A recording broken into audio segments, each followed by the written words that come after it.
Hi friends, welcome to Yamu's kitchen. இன்றைக்கி நம்ம என்ன பார்க்க போகிறோம்னா ஒரு சூப்பரான ராகி களி ரெசிபி தான் பார்க்க போகிறோம். ஸோ ராகி களி வந்து குக்கரில் எப்படி ஈஸியாக பண்ணுறதுங்கிறத பார்க்க போகிறோம். ஸோ அதுக்கு தேவையான பொருட்கள் ராகி மாவு. ஸோ நான் இன்றைக்கி வந்து 1 கப் ராகி மாவு எடுத்து வச்சுருக்கேன். இது வந்து வீட்டில் ராகி வாங்கி கழுவி காய வச்சு அரைச்சி எடுத்துருக்க மாவு. நீங்கள் வந்து ஸ்டோர் பாட் மாவு வந்தால் கூட யூஸ் பண்ணிக்கலாம். ஸோ இப்போ வந்து இந்த ராகி மாவு வந்து 1 கப்புக்கு வந்து 3 கப் தண்ணி, எந்த கப்பில் எடுக்கிறீங்களோ அதே கப்பில் 3 கப் தண்ணி ஆட் பண்ணி நல்லா கரைச்சி வச்சுக்கணும். ஸோ சுடு தண்ணி ஊற்றி கரைச்சி வச்சுக்கலாம். ஸோ வந்து இப்போ நான் 1 கப் மாவு ஆட் பண்ணிக்கிறேன். இப்போ எனக்கு மாவு கம்மியாக இருக்கனால நான் இன்றைக்கி 2 கப்பாக ஆட் பண்ணலான்னு இருக்கேன். ஸோ இன்னொரு கப் ஆட் பண்ணிக்க போகிறேன். ஸோ 2 கப் மாவு ஆட் பண்ணிக்கோங்க.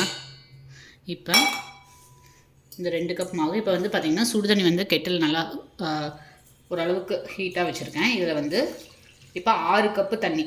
ஸோ 1க்கு 3 கப்பு ரேஷியோ. ஸோ 6 கப் தண்ணி கொஞ்சம் கொஞ்சமாக ஆட் பண்ணி லம்ஸ் இல்லாமல் நல்லா மிக்ஸ் பண்ணிக்கோங்க.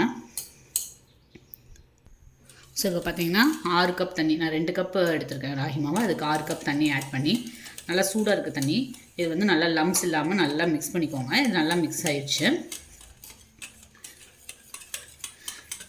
ஸ்பேச்சுலா வச்சு மிக்ஸ் பண்ணிங்கன்னா எந்த லம்ஸுமே இருக்காது.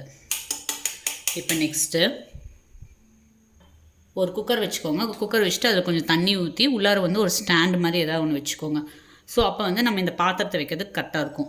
இப்போ இதை ஸ்டவ் பற்ற வச்சுக்கோங்க. தண்ணி கொஞ்சம் காயட்டும். ஸோ இப்போ அந்த ஸ்டாண்டு மேலே இந்த பாத்திரம் மிக்ஸ் பண்ணி வச்சுருக்கோம்னா அந்த பாத்திரத்தை வச்சு அப்படியே கொஞ்சம் மிக்ஸ் பண்ணுங்க. ஸோ வந்து கொஞ்சம் கெட்டியாகிற அளவுக்கு மிக்ஸ் ஆனதுக்கப்புறம் நம்ம வந்து இதை வந்து குக்கர் லெட்டு போட்டு ஒரு 2 விசில் விட்டு எடுத்துக்கலாம். ஸோ இப்போ தண்ணி அது கொதிக்க தான் இது வந்து கொஞ்சம் கெட்டியாகும். ஸோ இது கொதிக்கட்டும். நம்ம கொஞ்சம் அப்படியே கலந்துகிட்டே இருக்கலாம். ஸோ இப்போ பாருங்கள், தண்ணி கொதிக்க என்ன ஆகுதுன்னா கொஞ்சம் கீழே கெட்டியாகுது. ஸோ இப்போ வந்து இது கைவிடாமல் கிண்டுங்க கொஞ்சம் நேரம். ஸோ ரொம்ப நேரம் கிண்ட வேணாம், சும்மா அப்பப்போ கிண்டி விடுங்க. ஏன்னா அதெல்லாம் ரொம்ப அந்த புருட்டு மாதிரி ஃபார்ம் ஆயிரும். இப்போ பார்த்தீங்கன்னா தண்ணி கீழே குக்கரில் கொதிக்க இது பாருங்கள் கெட்டியாக ஆரம்பிக்குது.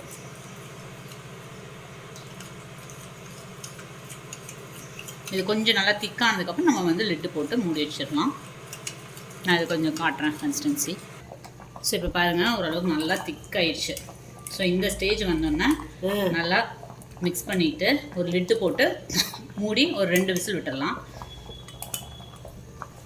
ஸோ ஒரு லிட்டு போட்டுட்டு குக்கர் போட்டு விசில் போட்டுங்க.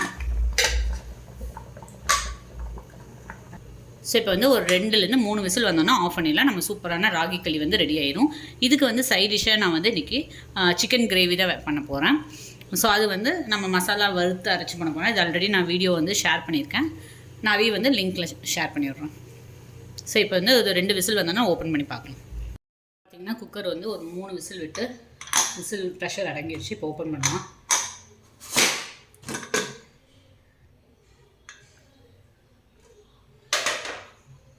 அதுதாங்க இந்த பிளேட் எடுத்துக்கலாம். ஸோ பாருங்கள், பிளேட் எடுத்தாச்சு. இப்போ இதை வந்து நம்ம களி கன்சிஸ்டன்சியில் இருக்குது. இது அப்படியே ஆறிச்சுன்னா இன்னும் கொஞ்சம் இதாகும். சப்போஸ் உங்களுக்கு திக்காக இல்லைன்னா இன்னொரு நிமிஷம் அடுப்பில் வச்சு கிண்டினீங்கன்னா நல்லா திக்காகிக்கும்.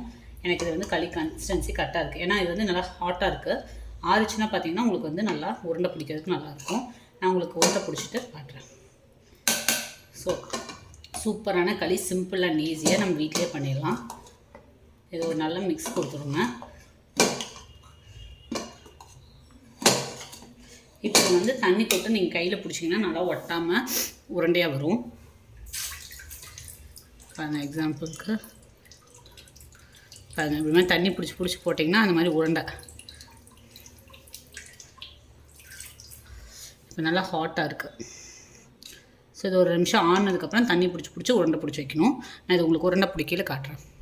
ஸோ பாருங்கள், கொஞ்சம் லைட்டாக சூடாக இருக்கையிலே தண்ணி தொட்டு நல்லா இந்த மாதிரி பால்ஸ் மாதிரி பிடிச்சி வச்சுட்டா நம்மளுக்கு ஒட்டாமல் வரும். இது கூட நீங்கள் சிக்கன் குழம்பு இல்லைன்னா கீரை, புளிக்குழம்பு அந்த மாதிரி வச்சு கருவாட்டு குழம்பு இதை வச்சு சர்வ் பண்ணிங்கன்னா செம சூப்பராக இருக்கும். ஸோ கரண்டி வச்சு எடுத்து உருண்டை பிடிங்க.